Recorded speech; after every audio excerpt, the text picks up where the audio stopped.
በድንጋዮች መሃል የታሰረው የ28 ሰዓታት ሲሆን አንዴ ቆም በሉና አስቡኝ።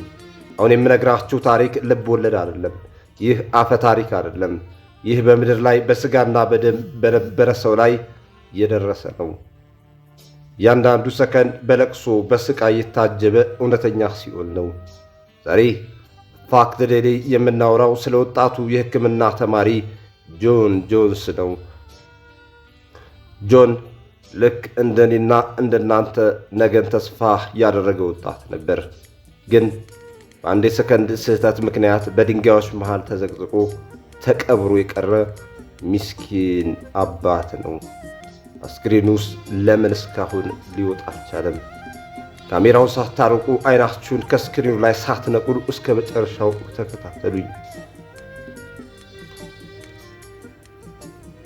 ኑቲ ፑቲ ዋሻ በአሜሪካ ዩታ ግዛት ውስጥ የሚገኝ በጠባብ መተላለፊያዎቹ የሚታወቅ ሲሆን ኑቲ ፑቲ የተባለው በውስጡ ያለው ጭጋ ልክ እንደ ፑቲ የሚለጠጥና የሚያዳልጥ ስለሆነ ነው።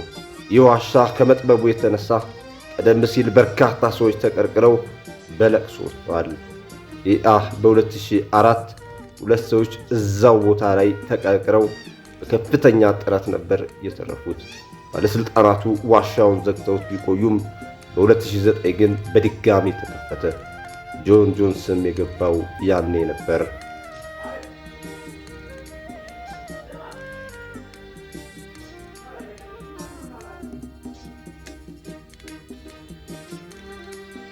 ህዳር 24 2009 ጆንስ ከወንድሙ ከጆሽ ጋር ወደ ዋሻው ዘለቁ። ጆን የመውረጃ ቱቦ የተባለውን ጠባብ ቦታ ፈልጎ ሲሳብ ሳይታወቀው ኢንድስ ፑሽ ወደ ተባለው ገዳይ ስንጥቅ ውስጥ ዘልቆ ገባም። መንገዱ ወደ ታች ቁልቁል የሚወርድ ነበር። ጆን ወደፊት በሄደ ቁጥር ስንጥቁ እየጠበበ አየር እየቀነሰ መጣ። እጆቹ ወደፊት ዘርግቶ ራሱን በኃይል ሲወረውር በድንገት ድንጋዩ ደረቱንና ትከሻውን አጥብቆ ያዘው።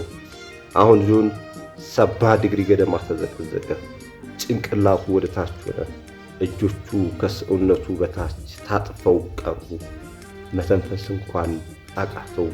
ምክንያቱም ለመተንፈስ ደረቱን ማስፋት ነበረበት። ድንጋዩ ግን ልክ እንደ ብረት አጥብቆ ይዞታል። ወንድሙ ጆሽ እርዳታ ይዞ ሲመለስ ዋሻው በፖሊሶችና በነፍስ አድን ሰራተኞች ተሞላ። የመጀመሪያዋ ሰራተኛ ሱዚ ሞትላ ጆን ጋር ስትደርስ የታየው ትዕይንት ልብ የሚሰብር ነበር። የጆን እግሮች ብቻ ነበሩ የሚታዩት። ሰራተኞቹ ጆንን ለመሳብ ሞከሩ። ነገር ግን ዋሻው በጣም ጠባብ በመሆኑ ብዙ ሰው ገብቶ ሊጎትተው አይችልም።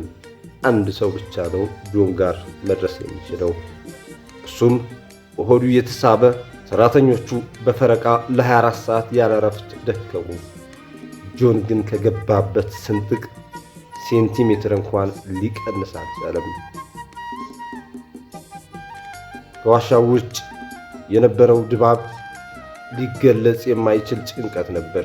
የጆን ሚስት ኤሊኒ ነፍሰ ጡር ሆና የመጀመሪያ ልጇን አቅፋ በዋሻው አፋፍ ላይ ትጠብቅ ነበር። ለእሷ ያ 28 ሰዓት 28 ዓመት ሆኖባታል። ኤሚሊ በየደቂቃው ወደ ዋሻው አፍ እየተጠጋች ጆን ይሰማሃል፣ እወድሃለሁ እያለች ትጮህ ነበር። ጆን ከጥልቅ ዋሻ ውስጥ ሆኖ በደካማ ድምፁ እኔም እወድሻለሁ፣ ልጆችን ጠብቂልኝ ብሎ ሲመልስላት ቦታው የነበሩ የነፍስ አድን ሰራተኞች፣ ጋዜጠኞች ሁሉ እንባቸውን መቆጣጠር አልቻሉም ነበር። የጆን እናትና አባት ልጃቸው በድንጋይ መካከል ሕያው ሆኖ ተቀብሮ ማየታቸው ትልቅ ስቃይ ነበር። ቤተሰቡ በሙሉ በተስፋና በተስፋ መቁረጥ መካከል እየተላወሰ በጸሎት ተንበርክከው ነበር። በመጨረሻዎቹ ሰዓታት የጆን ሁኔታ እጅግ አሳዛኝ ነበር። ጭንቅላቱ ለረጅም ሰዓት ወደ ታች በመዘቅዘቁ ደሙ በሙሉ ወደ አእምሮው ፈሷል። አይኖቹ በደም ቀልተዋል። ፊቱ አብጧል። በየደቂቃው ትንፋሹ እያጠረ ልብ ደምን ወደ ላይ መግፋት አቅቷት በከፍተኛ ፍጥነት ትመታ ነበር። ጆን ግራ መጋባት ውስጥ ገብቶ ነበር። እናቴን ጥሯት፣ ጨለማው መጣብኝ እያለ ይቃተት ነበር። የድንጋዩ ቅዝቃዜ ወደ አጥንቱ ውስጥ ዘልቆ ገብቷል። ሰውነቱ በሙሉ ደንዝዟል። በዛች ጠባብ ቀዳዳ ውስጥ ሆኖ አየር ፍለጋ አፉን ሲከፍት የሚገባው አቧራና ጭስ ብቻ ነበር። ጆን ሞትን ፊት ለፊት እያየው ነበር። ባካችሁ አውጡኝ፣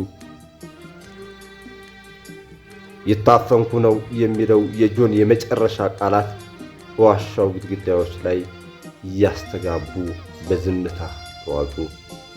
19 ሰዓታት በኋላ ሰራተኞች ፑሊ የተባለውን ዘዴ ተጠቅመው ጆንን በገመድ መሳብ ጀመሩ። ለጥቂት ሰከንዶች ጆን ወደ ላይ መጣ። ከሰራተኞቹ ጋር አይን ለአይን ተያየ። ሁሉም ሰው ተረፈ ብሎ ደመቀ፣ ተደሰተ።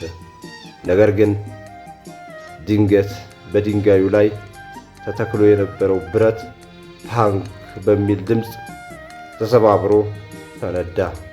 ገመዱ ሲበጠስ ጆን ይበልጥ ወደ ታች ወደማይደረስበት ጥልቅ ስንጥቅ ውስጥ ወደቀ። ከዛ በኋላ ጆንን ነክቶ ወይም ተደርሶበት ማውጣት የማይቻል ሆነ። ከ28 ሰዓታት በኋላ ጆን ጆንስ ዝም አለ። ህዳር 25 2009 ዓ.ም ከሌሊቱ 6 ሰዓት ላይ ሕይወቱ ማለፉ ተረጋገጠ። ታሪኩ በዚህ አላበቃም። አስክሬኑን ለማውጣት ሌላ ጥረት ቢደረግም ለሰራተኞቹ ሕይወት አደገኛ በመሆኑ የጆን ቤተሰብ ከባድ ውሳኔ አስተላለፉ። አስክሬኑ እዛው ይቅራሉ። ዩታ ግዛት ዋሻውን በሲሚንቶ አሸገው። ዛሬ ኑቲ ፑቲ ዋሻ የጆን ጆንስ ቋሚ መቃብር ሆኗል። የጆን ታሪክ የሰው ልጅ በተፈጥሮ ፊት ምን ያህል ደካማ እንደሆነ ትልቅ ትምህርት ይሰጠናል። እናንተስ አስክሬኑ እዛው መቅረቱ ትክክል ነው ትላላችሁ? አስተያየታችሁን ኮሜንት ላይ ጻፉ። ቪዲዮውን ላይክ በማድረግ ለሌሎች እንዲደርስ አድርጉ። ስለተከታተላችሁኝ አመሰግናለሁ። ፋክት ዴይሊ እውነትን እንፈልጋለን። ሰላም ይልኝ።